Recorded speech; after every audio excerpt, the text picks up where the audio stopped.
5-6 आदमी उधर मैनेज हो सकता है, जगह है थोड़ी बहुत, कोशिश करके देखिए अगर हो सकता है। इन्हीं को थोड़ा कम कीजिए, इन्हीं को कम रखिए ताकि मेरी तकरीर समझ में आए। अल्हम्दुलिल्लाह रब्बिल आलमीन वल आक़िबतु लिल मुत्तक़ीन वस्सलातु वस्सलामु अला रसूलिहिल करीम अम्मा बाद। अऊज़ु बिल्लाहि मिनश शैतानिर रजीम। बिस्मिल्लाहिर रहमानिर रहीम। या अय्युहल्लज़ीना आमनू इस्तईनु बिस्सब्रि वस्सलाम। आमन्तु बिल्लाहि सदक़ल्लाहुल मौलानाल अज़ीम व सदक़ रसूलुहुन नबियुल अमीनुल करीम व नहनु अला ज़ालिका लमिनश शाहिदीन व शाकिरीन वल्हम्दुलिल्लाहि रब्बिल आलमीन। हम सब मिलकर नबी और आले नबी की बारगाह में दुरूद शरीफ का तोहफा पेश करें। पढ़े अल्लाहुम्मा सल्लि अला सय्यिदिना व शफीअना मौलाना मोहम्मद बारिक सल्लल्लाहु अलैहि वसल्लम या रसूलल्लाह। जो दहकती आपके बिस्तर पे सोया हुआ हुसैन का ये सुभान अल्लाह, कम से कम सुभान अल्लाह माशाअल्लाह पढ़ा। जो दहकती आपके शोरों पे सोया वह हुसैन जिसने अपने खून से दुनिया को धोया हुआ हुसैन। और जो जवान बेटे की मैयत पर न रोया वो हुसैन जिसने सब कुछ खोया फिर भी कुछ ना खोया वो हुसैन। क्यों? क्योंकि कत्ले हुसैन असल में मरगी यजीद है, कत्ले हुसैन असल में मुर्दा यजीद है। इस्लाम जिंदा होता है हर करबला का। सामने मोहतरम मुहर्रम पर क्या हम लोग तकरीर करें? हमको डर लगने लगा, अब मौलाना को जेल भेजने लगा। आज तक तो मस्जिद से हटाता था, जेल में घुसाने लगा। क्या मौलाना तकरीर करेगा? कसम खुदा की अफसोस करने लगा। ये जो मुसलमान के ऊपर मुसीबत आई है ना, आई नहीं, मुसलमान खुद बुला रही है। अच्छा एक चीज बता, पूरे हिंदुस्तान में सबसे खुशहाल मुसलमान किस स्टेट में रहता है पता है? केरला। कहाँ रहता है? केरला। क्यों केरला में रहता है पता आपको? नहीं होगा। केरला में करोड़पति अरबपति खरबपति मुसलमान। वजह क्या पता है? वजह बता दें क्या है? वजह ये है कि वहाँ लोग उलमा नवाज हैं और वहाँ के आलिम इमाम अगर लकीर खींचते तो किसी के ताकत नहीं के लगे उस बात कर जाए। ये वहाँ के आलिमों की हिम्मत है। एक इमाम अगर बस में चले और वो करोड़पति अगर किसी पे बैठा और फौरन उठ जाता है, आप बैठिए, ये केरला के दस्तूर है। उलमा को मैंने देखा वहाँ पर मामूली टोपीदार है ना, करोड़पति आदमी जाके आप बैठे ना, खड़े रहे। और इमाम के जब कमरे में आते हैं तो अदब से आते, हुजूर जाके अंदर आए, इजाजत। क्या उलमा नवाज है। जब कोई आलिम किसी घर घुस जाता है तो 50 आदमी के बीच में अगर वो बैठा है ना तो आलिम को देख के खड़ा रहता है, आइए। अब पहले वो बैठते रहते, उसके बाद आज वो केरला मुसलमान खुशहाल है। और हमारे इलाके में मौलाना को कान पर उठवा बैठवा रहा है। आपने देखा है? वीडियो में देखे कि नहीं देखे? अरे भैया, छत्तीसगढ़ रायपुर में एक मौलाना ने आला हजरत के कुछ बातों को फतवा रोजिया से तजियादारी के हवाले से कुछ बातें बयान कर दिए। वहां के जाहिल पियंकल शराबी अवाम ने 20 सड़क में मौलाना के बरकाती टोपी, कसम खुदा के चेहरा कांप रहा था उस मौलाना का। उनका चेहरा जब देख रहे थे, मैं घर पे देख रहा था, आंख में आंसू आ गया। अपने बाल बच्चों के लिए बेचारा कमा दिया है। क्या नतीजा, क्या उनकी बेइज्जती हो रही है। शरीयत बोलने पर ये बेइज्जती, हक बोलने पर ये बेइज्जती, अल्लाह और रसूल की बात बोलने से ये बेइज्जती। उस आलिम का आंख में लग रहा था, उसको लग रहा होगा कि अल्लाह अगर इसी वक्त जमीन फट जाती मैं नीचे चला जाता। वीडियो कौम बना रही मुसलमान, वायरल कर, धमकीदार वायरल कर भी दी, वीडियो बना रही है मुसलमान। धक्का मुक्के अब बेचारा एक मतलब शर्म से उठ बैठ दिया। बरकात को भी देखिएगा, मोबाइल में ले लीजिए। उसके बाद नहीं बोला, नहीं आओ 5 मिनट। कैसा लगा होगा? कैसा लगा होगा? एक आलिम ने कभी मुसलमान मौत किया। इमाम हुसैन को यजीद से लड़ाई नहीं थी, इसको लिख लीजिएगा। इमाम हुसैन की लड़ाई यजीद से नहीं थी, यजीद के काम से लड़ाई। इमाम हुसैन से यजीद ने एक ही लफ्ज कहा था, ए हुसैन अपना हाथ यजीद के हाथ में दे दो, यजीद को सपोर्ट कर दो, यजीद को वोट दे दो, यजीद के प्रस्ताव पारित कर दो, यजीद के बैत कर लो, यजीद को बादशाह मान लो, तब इमाम पाक ने कहा हम नहीं मानेंगे, नहीं मानेंगे यजीद को। कहा नहीं मानोगे तो बेटा कटाना होगा, भाई को देना होगा, भतीजा देना होगा, भांजा देना होगा, अब्बास के बाजू कटाना होगा। इमाम पाक ने कहा हम सब कुछ ले लेंगे पर हाथ नहीं लेंगे। या इमाम आप हाथ दे देते आपका बेटा बच जाता, इमाम आप हाथ दे देते आपका भांजा बच जाता, आप एक हाथ दे देते आपका दोनों बेटा बच जाता, एक हाथ दे देते अब्बास के दोनों बाजू बच जाते, एक हाथ दे देते आपका दोनों भांजा बच जाता।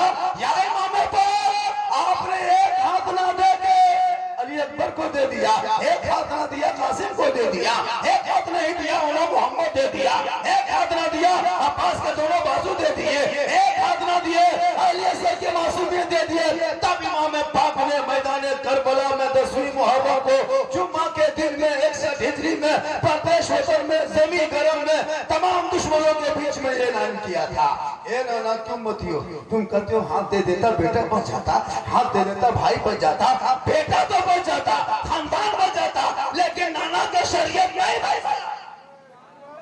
इसलिए मैंने नाना के शरीयत के ऊपर पूरा खानदान लुटा दिया। और इमाम पाक ने कहा यजीद शराबी है, शराबी, यजीद अय्यार है, मक्कार है, धोखेबाज है।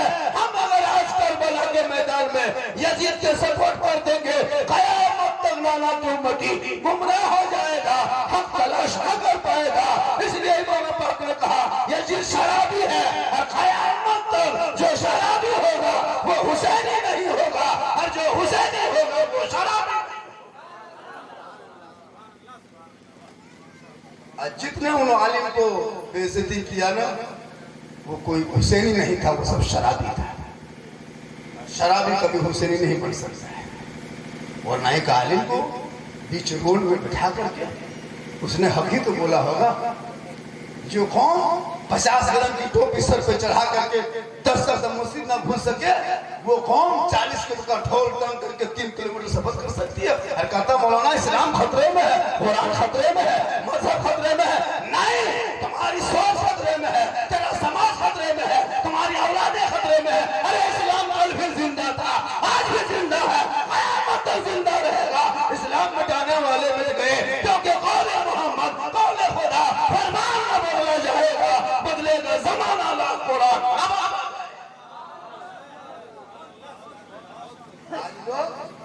इस्लाम पे उंगली उठाता है। मेरे इमाम पाक ने क्या कहा, क्या कहा? लेकिन आज उलमा का बयान कर दे तो उलमा को मस्जिद से निकाल दिया, यही कौम निकाल दिया। भाई मैंने कहा मना किया, कोई मौना मना किया मत खेलो। मैं तो कहता हूँ इतना खेलो कि पूरा गांव का बांस खत्म कर दो, इतना लाठी खेलो, तलवार घुमाओ, बर्छा घुमाओ, भाला घुमाओ, कुछ नहीं घुमाने मुहर्रम में मिलता है तो घर में टंगा बसला है उसी को घुमाओ, लेकिन घुमाओ। मुहर्रम जिंदा रखो, खत्म मत करो। तलवार घुमा, भाला घुमा, बर्छा घुमा, इतना कूदो फानो बोल हाथ तो,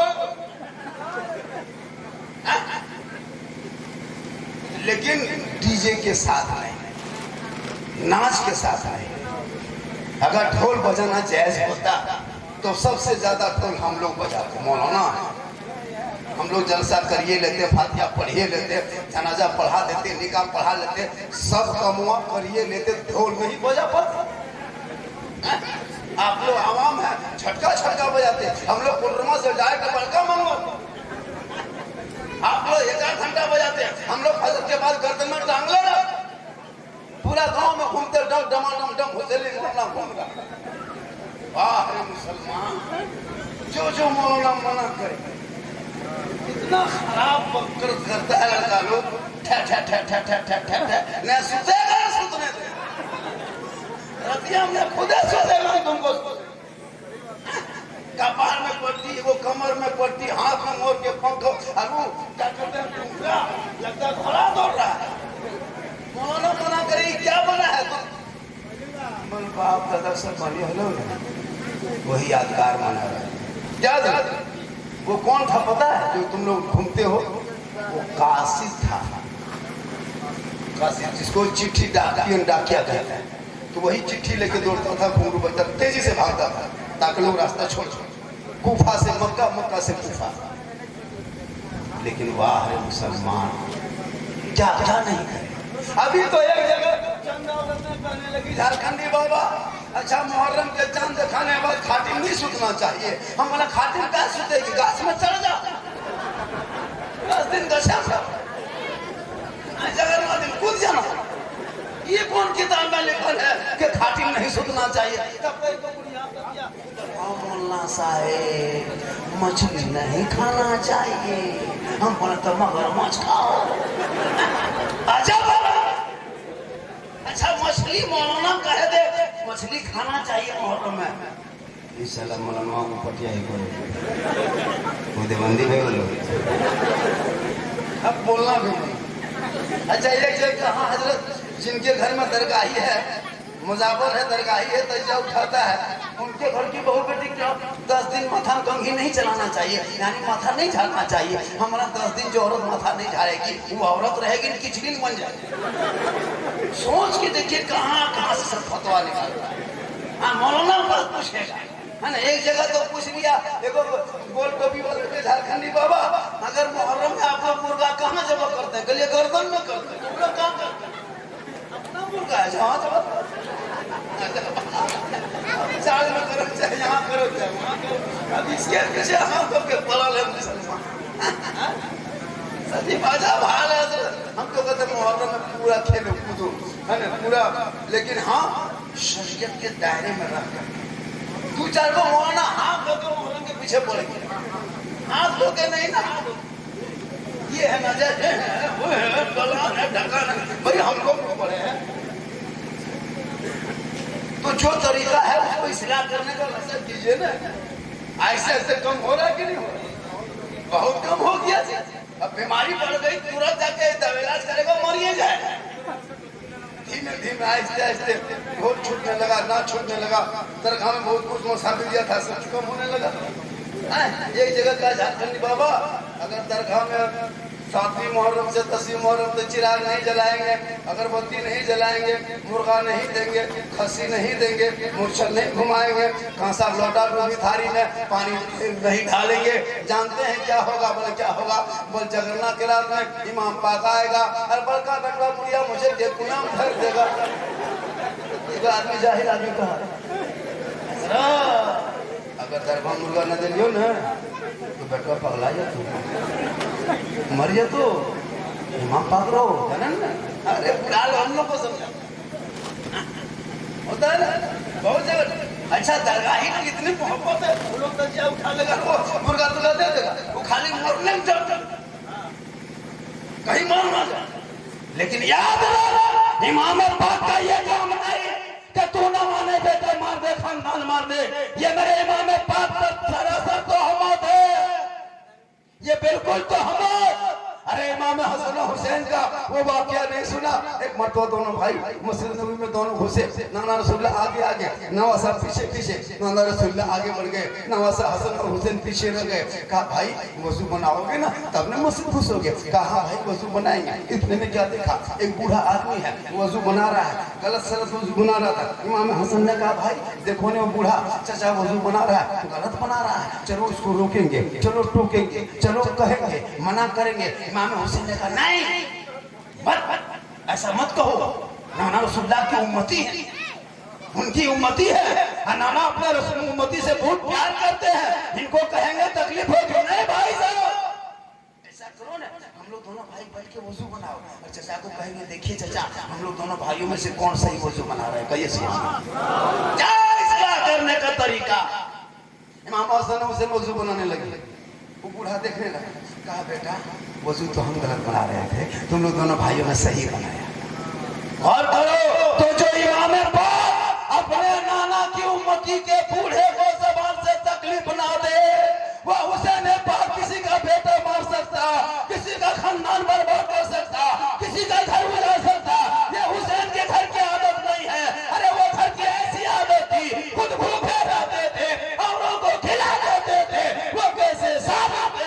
मोहम्मद के घराने।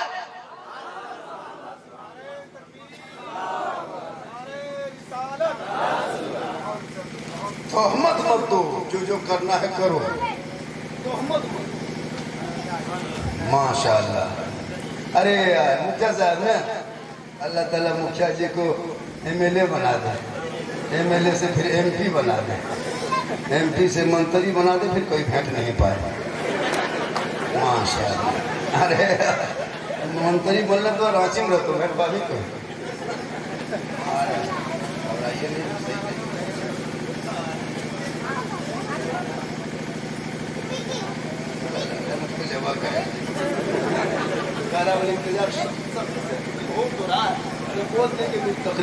यहाँ भी हालांकि मुजाहिद भाई मुजाहिद ने शायर इस्लाम ने कहा था हजरत आपको 10 बजे छोड़ देंगे। मैं चलते चलते बोला तो बोल जरूरी 1 घंटा बोल दीजिएगा, 9 बजे मैं दे देंगे, 10 बजे छोड़ देंगे। मैंने कहा चलिए, लेकिन जब ये मामला हुआ तो फिर बर्दाश्त तो करना पड़ता है। हाँ ना मोहब्बत। अब यहाँ से मुझको लगभग मनरो एक जगह है कहीं है ना, वहाँ भी बड़ा जलसा है। लेकिन इन उलमा किराम की मोहब्बतों का नतीजा ये उलमा देख रहे हैं स्टेज पे, ये कोई किसी से कम नहीं। मैं पकड़ लेंगे 3 रात हो जाएगी। सब एक से बोलने वाले माहिर है, फनकार है, सब नाख़्वां भी हैं, शायर भी, मुक़र्रिर भी, मुदर्रिस भी हैं, बाअमल। बस थोड़ी देर हकीकत के ताल्लुक से भी कहिए। 1-2 बात नहीं बोलिएगा, घर वाला बात नहीं बोलेगा, कहाँ बोल रहे, लेकिन हकीकत में चंद बातें हो जाए, कहिए सुभान अल्लाह। लेकिन एक चीज आप लोग एक ज़हन में हमेशा रखिएगा, जब भी आप लोग आइएगा तो ठीक से किताब पढ़ के। जैसे कि होता क्या है कि जब शायर लोग पढ़ता है तब दोनों हाथ से आप लोग देते हैं और मुक़र्रिर पर नहीं देते हैं। ये सब किताब कभी पढ़ते हैं कि नहीं पढ़ते? दोनों किताब पढ़िए, शायर वाला पढ़ के चल देते हैं आप, मुक़र्रिर वाला भी पढ़ा के, नकीब वाला भी पढ़ा कीजिए, सबसे ज्यादा इमाम वाला पढ़ा कीजिए, जो गांव का इमाम अब होता है एकदम दोनों हाथ से देता है। और हम लोग को हाथों नहीं देता, किसी को मुंह में देता। कहीं सुभान। तो मैदान करबला में मेरे इमाम पाक गए नहीं थे, भुलाए गए, गए नहीं थे, भुलाए गए। और एक बात बता दूं, मैदान करबला मेरे इमाम ने अपने बेटे को लेके करबला किया था। क्या क्या? सर पे पगड़ी बांधा, 18 साल का लेकर कहा चल बेटा करबला जाना होगा, कुरान बचाना होगा, घोड़े पे चढ़ना होगा, शरीयत बचाना होगा, तलवार उठाना होगा और दीन बचाना होगा, आगे बढ़ना होगा, सजदा बचाना होगा, गर्दन कटाना होगा, नाना का गिरता हुआ झंडा बचाना होगा। इमाम पाक ने 18 साल के बेटे के सर पे पगड़ी बांध के करबला लेके गए थे। और हम हुसैन के मानने वाले अपने बेटे के सर पे पगड़ी मान के कहाँ जाते हैं? ससुराल। इमाम पाक ने कहा बेटा करबला जाना होगा, कुरान बचाना होगा। हम कहते हैं बेटा ससुराल जाना होगा, हीरो होंडा लाना होगा। और अब कितना हो? आप कहते हैं ससुराल जाना है, हीरो होंडा लाना। इमाम पाक का 18 साल का बेटा करबला लेके गए थे। और जब एक बार घोड़े में चढ़े, तलवार चली ना, 3 दिन के भूखे प्यासे थे, 19 यजीदियों को फिरनार किया, तब घोड़े से नीचे उतर गए। इमाम पाक फरमाते मेरे लाल क्या हुआ? आगे बढ़, आगे बढ़, आगे बढ़। तब इमाम पाक के बेटा इमाम अली अकबर फरमाते बाबा जी मैं 3 दिन से पानी नहीं पिया हूं ना बाबा। तलवार चला दिया जज्बा में आके, नाना की मोहब्बत थी, शरीयत बचाना था, मैं घोड़े पे चढ़ा, तलवार चला दिया बाबा। 19 यजीदियों को मैंने जहन्नम पहुंचाया बाबा। लेकिन मेरा हर कभी इतना सूख चुका है ना, अब मुझे सांस लेने में बड़ी तकलीफ हो रही बाबा।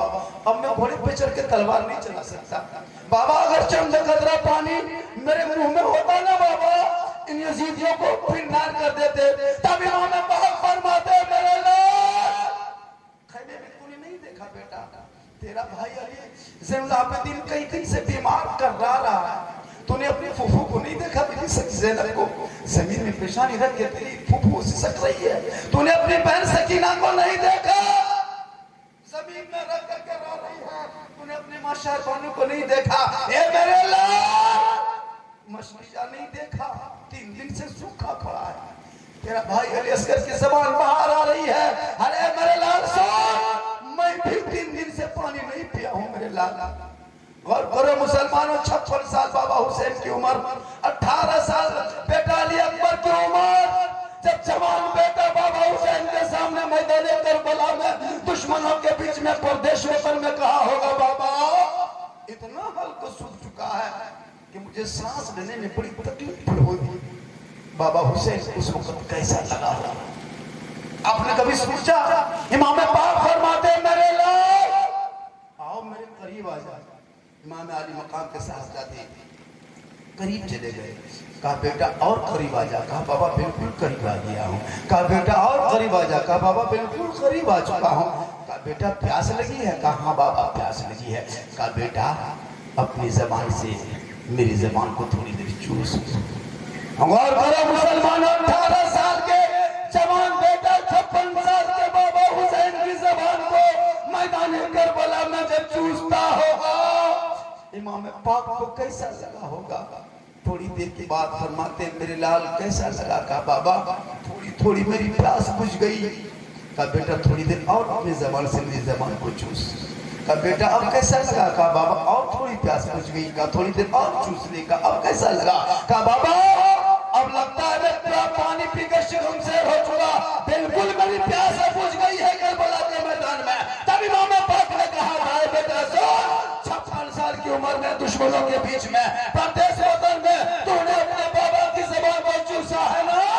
और मैं 6 साल की उम्र में मस्जिद नबी के सहन में नाना रसूलुल्लाह की ज़बान को चूसा था। ए बेटा आज करबला में जाहिर में भेजा ज़बान तेरे बाबा हुसैन की है, लेकिन आज फैज नाना रसूलुल्लाह का है जो मदीना से चला है। और करबला में तेरी प्यास बुझती नजर आ रहा।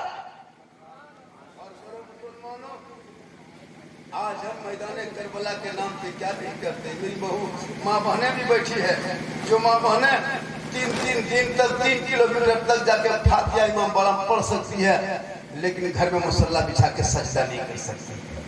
वो इमाम हुसैन की माँ सैयदा ज़हरा बीबी फातिमा ज़हरा कसम खुदा की कपड़े में फटा होता, पुराना होता, चक्की चलाती, पानी लाती, लेकिन जब नमाज में पेशानी से फातिमा ज़हरा रख देती ना तो कपड़ों पे मोती नहीं होता, पत्ती नहीं होता, पेवर होता, लेकिन फातिमा ज़हरा हसन हुसैन की माँ के पेशानी में ऐसा चमकता, मोती से ज्यादा फातिमा का सजदा चमकता। आज हमारी कौम की बहू बेटियां उससे देखिएगा घर से 1.5 किलोमीटर कहाँ जा रहा, जंगल में इमाम बड़ा है वहां गाछ के नीचे फातिहा 3 दिन तक आना जाना।